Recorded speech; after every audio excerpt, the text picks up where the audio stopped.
Hi everyone, my name is Mohita. आज हम class 11 history chapter 1 topic name the development of writing के बारे में पढ़ने जा रहे हैं। पिछली वीडियो में हमने movement of good into cities के बारे में पढ़ा था। आज हम द डेवलपमेंट ऑफ राइटिंग के बारे में जानने वाले हैं कि किस तरीके से जो राइटिंग सिस्टम था वो डेवलप हुआ था, कहाँ कहाँ फैला था और इस राइटिंग से यानी कि वो राइटिंग कैसी थी, किस फॉर्म में लिखा जाता था, किस में लिखा जाता था, ये सारी चीज़ें आज हम इस वीडियो में पढ़ने वाले हैं। All societies have language in which certain spoken. जो सोसाइटीज उस जमाने में एग्जिस्ट करती थी तो हर सोसाइटी की अपनी अपनी लैंग्वेज थी जिसमें वो बातचीत किया करते थे। This is verbal communication, sound convey certain meanings. और जो भी यानी कि जिस लैंग्वेज में वो बात किया करते थे अपनी अपनी लैंग्वेज का वो अलग अलग मीनिंग हुआ करता था। How writing is verbal communication, कैसे एक राइटिंग यानी कि लिखना वर्बल कम्युनिकेशन कैसे हो गया। यानी कि जो लैंग्वेज में हम बात करते हैं वो तो वर्बल कम्युनिकेशन है, जाहिरी बात है, लेकिन राइटिंग कैसे एक क्या है वर्बल कम्युनिकेशन बना। राइटिंग से हम कम्युनिकेशन करती, वर्बल जबानी कम्युनिकेशन करती, लेकिन राइटिंग क्या वर्बल कम्युनिकेशन है? तो हाँ, राइटिंग भी एक वर्बल कम्युनिकेशन है but in a different way. उसका यानी कि जो भी लिखने का जो सिस्टम है उसका एक अलग तरीका है। कैसे? Explain. When we talk about writing and script, जब भी हम किसी राइटिंग के बारे में या फिर कोई स्क्रिप्ट जिससे जो कुछ हमने लिखा जो स्क्रिप्ट है, जब भी हम उसके बारे में बात करते हैं we mean that spoken sound are represented in visible sign। जब भी हम किसी भी राइटिंग या फिर स्क्रिप्ट की बात करते हैं तो इसका मतलब ये है कि वो जो भी साउंड है जिससे यानी कि जो भी वर्ड्स हम बात करते हैं तो वो सारे वर्ड्स को रिप्रेजेंट करते हैं। किस में रिप्रेजेंट करते हैं? विजिबल साइन, यानी कि एक ऐसे विजिबल दिखे हुए एक ऐसे साइन बनाती जिसको देख करके हम क्या बोलते हैं कि हाँ ये भी एक verbal communication but in a different way. ये भी एक वर्बल कम्युनिकेशन है। मामूल एक सिंपल बात यह है कि जो भी हम लैंग्वेज बात करते हैं तो ये क्या है? इनविजिबल है, यानी कि जो भी मैं एक्सप्लेन करती हूँ वो इनविजिबल है, but whatever I return on white board that is visible sign. जो भी हमने व्हाइट बोर्ड पे लिखा है विजिबल साइन है, but whatever I explain you that is not visible. तो यही डिफरेंस है किसमें? एक लैंग्वेज जो हम बात करते हैं या फिर एक स्क्रिप्ट या फिर एक राइटिंग, जो कुछ भी वो यानी कि जो साइन वो क्या करते हैं? रिप्रेजेंट करते हैं। The first Mesopotamia tablets written around 3200 BCE। और मेसोपोटामिया में सबसे पहले क्ले टैबलेट जो बनी कब बनी? 3200 BCE में सबसे पहले टैबलेट बनी जिसमें लिखा गया था contain picture like sign and numbers. और उस यानी कि जो टैबलेट फर्स्ट बनी 3200 BCE में, इस टैबलेट में क्या क्या लिखा गया? एक साइन थी, पिक्चर्स थी एंड नंबर्स थी वो टैबलेट्स में। These were about 500 list of oxen, fish bread। और जो कुछ भी उस टैबलेट में लिखा गया था 500 लिस्ट थी उसमें, जिसमें क्या है? ऑक्सन बेल, फिश ब्रेड, ये सारी चीजें बनी हुई थी। List of good that were brought into और distributed from the temple of Uruk. और जो सामान की जो भी लिस्ट थी, गुड्स की लिस्ट थी, वो कहाँ पर लाई जाती थी? उस जगह पर लाई जाती थी। और जो भी यानी कि जो भी चीजें टेम्पल में लाकर रखा जाता था और वहीं से लोगों को डिस्ट्रीब्यूट किया जाता था। इससे पहले वीडियोस में मैं कई बार बता चुकी हूँ कि टेम्पल एक मेन रोल प्ले करेगा कोई भी सामान या ट्रेड के लिए, डिस्ट्रीब्यूशंस के लिए, गुड एक्सचेंज के लिए, हर चीज के लिए टेम्पल एक मेन रोल प्ले करेगा। तो यहाँ पर जितने भी गुड्स आते थे वो टेम्पल में लाए जाते थे और यहीं से लोगों को डिस्ट्रीब्यूट किए जाते थे। तो वो कौन सी टेम्पल थी? उरुक शहर में एक टेम्पल थी, वही टेम्पल से क्या है? सारे चीजें डिस्ट्रीब्यूट किया जाते थी। उरुक शहर कहाँ है? मेसोपोटामिया के साउथ में। व्हेन पीपल स्टार्ट राइटिंग, अब लोगों ने राइटिंग कब स्टार्ट किया, लोग कब लिखना स्टार्ट किया। Clearly writing begin when society needed to keep record of transaction. जाहिरी बात है, तो क्लियरली है कि जब लोगों ने महसूस किया कि हमें जरूरत है कोई भी ट्रांजैक्शंस को एक रिटर्न फॉर्म में रखने के लिए, जब उन्हें उस चीज की जरूरत पड़ी तब लोगों ने राइटिंग स्टार्ट कर लिया। Because in city life transaction occurred at different times, city life में जो भी ट्रांजैक्शन वाक़ होता था वो अलग अलग टाइमों में यानी कि डिफरेंट टाइम्स में होता था, एंड इन्वॉल्व मेनी पीपल, और इसमें बहुत सारे लोग भी इन्वॉल्व होते थे, and a variety of goods, और different different variety of goods की क्या है जरूरत पड़ती थी, और इसके ट्रांजैक्शंस के लिए लोग एक रिकॉर्ड बनाया करते थे। मेसोपोटामियंस road on tablets of a clay, और मेसोपोटामियंस यानी कि मेसोपोटामिया के लोग रोट ऑन टैबलेट्स, किसमें लिखते थे वो, उनके पास तो क्या है पेपर्स, आज के जमाने में जो मॉडर्न पेपर्स बुक्स हैं वो तो नहीं हुआ करते थे, तो उसमें वो लोग किसमें लिखते थे, क्ले टैबलेट में लिखते थे।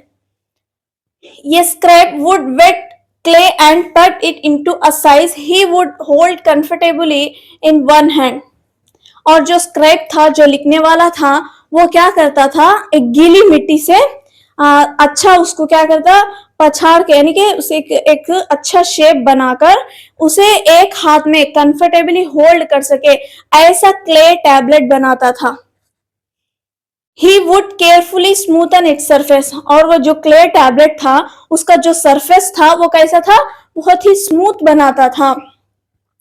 With the sharp end of the reed cut obliquely he would press wedge shape, और उस यानी कि जो क्ले टैबलेट था जो कि क्या था, गीला था, उसमें लिखने के लिए वो क्या करता था, एक वेज शेप का एक रीड, यानी कि रीड मतलब एक घास उगती थी जिससे वो काड़ी आती थी, तो उससे क्या करते थे, वो एक वेज शेप की वेज शेप का जो उनका पेंसिल हुआ करता था वो बनाकर उस गीली मिट्टी पर वो वेज शेप के ही लैंग्वेज लिखा करते थे। Cuneiform, cuneiform means, cuneiform is driven from the Latin word cuneus meaning wedge. Cuneiform को अगर दो टुकड़ों में बांट दिया जाए तो उसकी मीनिंग क्या है, क्यूनियस माने के वेज, एंड फॉर्मा मीनिंग शेप, वेज शेप का वो बनाकर क्या करते थे, उस गीली मिट्टी पर लिखते थे, जिसे हम क्या बोलते हैं, क्ले टैबलेट बोलते हैं। Sign on to the smoothen surface while it was still moist, जब तक वो क्ले टैबलेट मॉइस्ट था यानी कि गीला था उस वक्त तक उस पर लिखा जाता था। और ये जब गीला टैबलेट जब सूख जाता था तो उसके पर कोई भी नहीं लिख सकते थे। जैसा मतलब मान लीजिए कि अगर एक पॉट बनाना है तो गीली मिट्टी से किस तरीके से पॉट बनाया जाता है, कई शेप हमें उसे दे सकते हैं, लेकिन जब वो सूख कर जब एक मटका बन जाता है, मटकी बन जाती है, तो हम उसे शेप नहीं बना सकते, वो सिर्फ तो टूटने के अलावा उसका कोई काम नहीं आता। वैसे ही क्ले टैबलेट जब गीले रहते थे तो उस पर इजीली जो चाहे वो लिख सकता था, कौन, स्क्राइब, लेकिन जब वो सूख जाता था वो किसी काम का नहीं होता था। और जो भी ट्रांजैक्शंस होते थे, मान लीजिए कि अगर कोई लैंड की वैलिडिटी है, कोई जगह की वैलिडिटी है, जिसकी वजह से एक क्या बना लिए, क्ले टैबलेट बना ली, तो जैसे ही वो मतलब वो ट्रांजैक्शंस खत्म हो गया तो वो क्ले टैबलेट को तोड़कर फेंक देते थे। जो भी यानी कि जो भी क्रेडिट डेबिट का काम आता था तो उस क्ले टैबलेट पर लिख लेते थे, जब वो चीज खत्म आती थी तो उसे तोड़कर फेंक देते थे। ऐसे कई हजारों लाखों टैबलेट्स मेसोपोटामिया के लोग बनाकर यूज करते थे, और इन्हीं टैबलेट्स की वजह से हमें मेसोपोटामिया की हिस्ट्री के बारे में इन डिटेल पता है। इंडिया के बारे में इतना नहीं जितना कि मेसोपोटामिया के बारे में इन क्ले टैबलेटों से मालूम पड़ा, तो इतना ज्यादा लोग वहां पर यूज करते थे। और ये जो स्क्राइब थे, जो लिखने वाले थे क्ले टैबलेट, इनकी एक अलग स्किल थी, स्क्राइब के अलावा कोई भी क्ले टैबलेट्स पर नहीं लिखते थे, क्योंकि वहां की जो लैंग्वेज थी वो बहुत ही डिफिकल्ट होती थी, जो कि सिर्फ स्क्राइब ही इजीली उसे करते थे।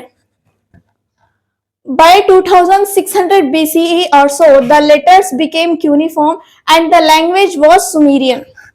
2600 BCE से क्या हो गया, जितने भी लेटर्स थे, जिस लेटर्स में लिखा जाता था क्ले टैबलेट्स में, वो लेटर्स भी कैसे थे, क्यूनिफॉर्म थी। क्यूनिफॉर्म मीन्स वेट शेप्ड, ऐसे शेप के लैंग्वेज होते थी। और वो लैंग्वेज कौन सी, यानी कि कौन सी लैंग्वेज में होते थी?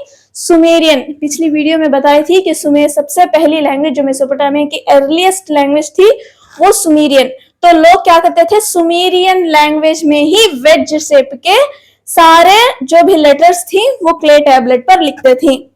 Writing was now used not only for keeping record but also for making dictionaries। तो जो भी वहां के लोग थे वो लोग क्या करते थे? सिर्फ राइटिंग को क्या है, एक रिकॉर्ड बनाने के लिए ही यूज नहीं करते थे, बल्कि उससे क्ले टैबलेट से डिक्शनरीज भी बनाया करते थे। और क्या बनाते थे? Giving legal validity to land transaction. और जो भी जमीन थी उस जमीन की एक लीगल वैलिडिटी के तौर पर भी क्ले टैबलेट्स को यूज करते थे। Narrating the deeds of kings and announcing the change a king had made in the customary law of the land। और जो भी नैरेटिंग यानी कि रिवायत करना या फिर उनके बारे में ये बोले, जो भी राजा के डीड्स, जो भी उसके क्या है अच्छे काम होते थे वो कहाँ पर लिखते थे? क्ले टैबलेट्स पर लिखते थे। और जो भी किंग ने चेंजेस किए या फिर कोई ऐसा नया लॉ बनाया है, उस नए कानून को या फिर उसके अच्छे कामों को या फिर उसके उस राज्य में जो भी उसने चेंजेस किए, उन तमाम चीजों को क्ले टैबलेट में लिखकर लोगों तक भी पहुंचाया करता था।